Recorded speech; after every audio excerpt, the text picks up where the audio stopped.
Join me as Chef David Shapiro discusses Dijon mustard, San Marzano tomatoes, and microclimates.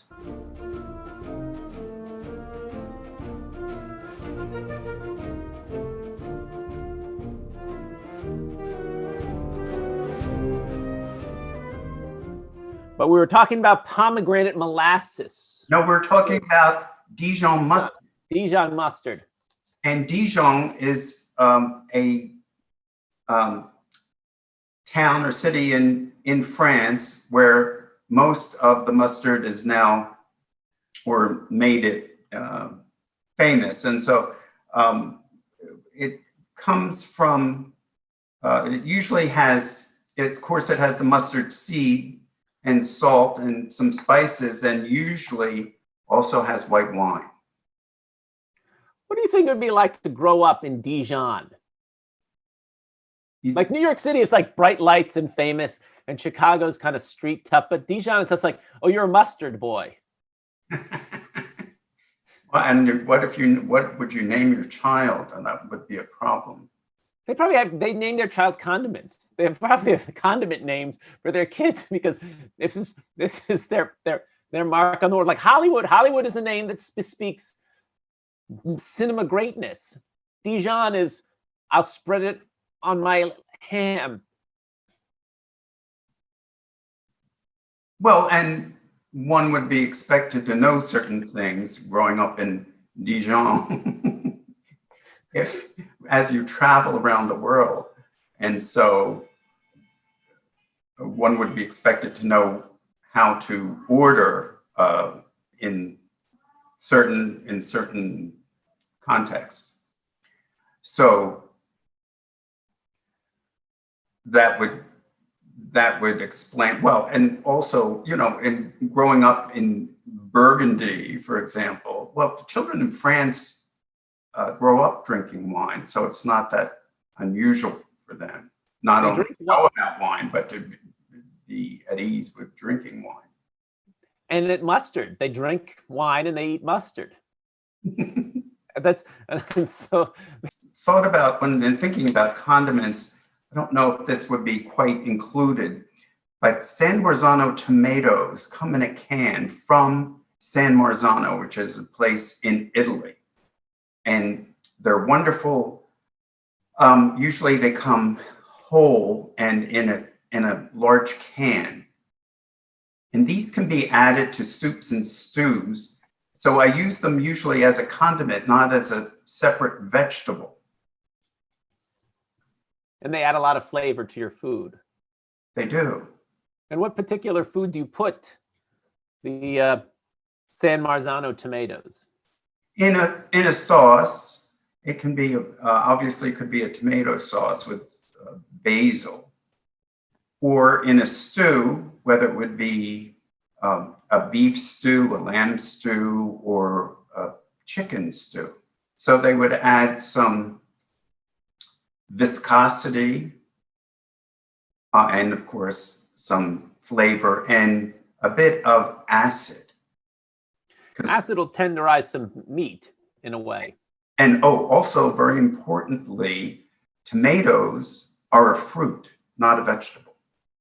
That's true. Now, what makes a San Marzano tomato a San Marzano tomato?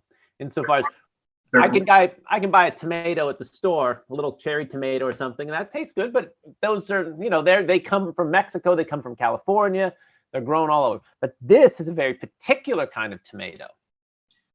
Well, it's like terroir in wine. It's where it's from. I am appreciative of microclimates in wine, and what that means is in a vineyard, whether it's in Burgundy or in Santa Barbara, California, the terroir, the soil and the district is usually somewhat of a microclimate, meaning that if you go 200 yards or 300 yards away from one group of vines, the fruit that it produces can be dramatically different than the grapes that were produced 200 or 300 yards away from where you are now.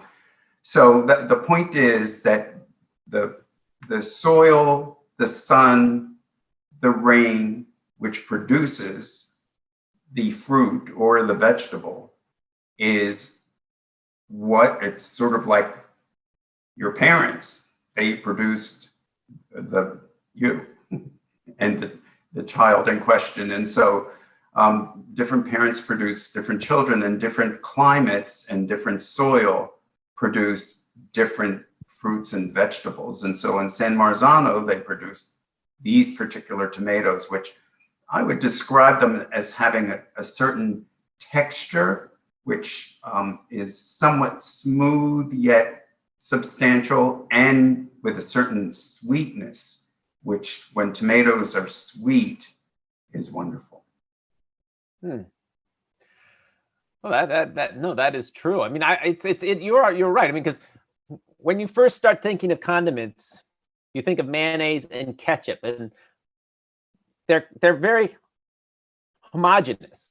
You know, mayonnaise, at least the way it's mass produced now, you buy a tub of Hellmann's mayonnaise, it's going to taste like the same as the 10th tub of Hellmann's mayonnaise. But a San Marzano tomato's note is different for the most part than any other tomato you'll find in the supermarket. It is, and it's easy to discern that if you just sort of do your own taste test, whether you do it as a blind taste test or not. Which brings up another interesting thing, is having different condiments almost requires you to be clearer, more alert to your taste buds. That's true, and that is actually part of the nature of a condiment, is to wake up the flavor of something, as you were saying earlier, that a chicken breast is essentially very mildly flavored.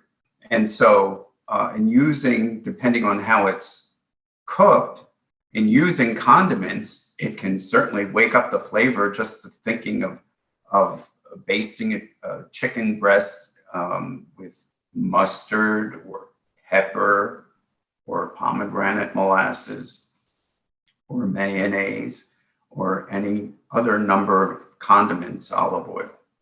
Essentially, you can have an infinite number of chicken breasts as long as you have an infinite number of condiments. That's true. That's true. And then we were talking about temperature before. If the chicken is cooked and then is left to chill out at room temperature or even cold, then we get into other condiments that work in different temperatures, such as in cold temperatures of using a mayonnaise or aioli or mustard. It's almost as though you're doing yourself and the chicken breast a disservice by not using a full array of condiments. Absolutely. It's life. There's lots and lots of choices. And if sticking to just one, it's like being in New York and just going on one block, you're missing a lot. That's true. That's true.